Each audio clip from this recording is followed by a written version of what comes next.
রং ভুলে গেছে, ফিনিশ ঠাকুর ডেলিভারি করেছি, প্লাস্টিক ফাটিয়ে ঝড়ে বৃষ্টিতে পুরো ফাটিয়ে গলিয়ে দিয়েছে। বৃষ্টিতে সবচেয়ে দুঃখজনক কথা হচ্ছে কালকে একটা রাত্রে ঠাকুর ডেলিভারি ছিল, রাত্রি 12টায় ঠাকুরটা বেরিয়েছে, সকাল 6টায় লরিতে উঠেছে। এত প্রচণ্ড বৃষ্টি, প্রচণ্ড জল জমে গেছে।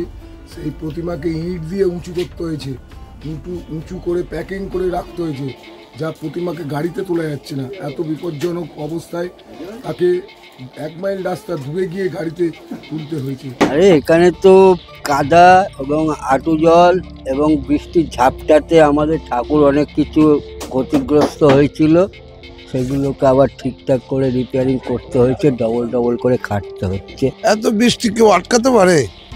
এই প্লাস্টিক চাপাই, মাটির জিনিস, মাটির সবচেয়ে বড় শত্রু হলো জল। ফিনিশও করতে হচ্ছে, যেগুলো ফিনিশ করা ছিল জলে ভিজে গলে গেছে, সেগুলোকে আবার নতুন করে করতে হয়েছে। ফলো করুন সংবাদ প্রতিদিন ডিজিটাল।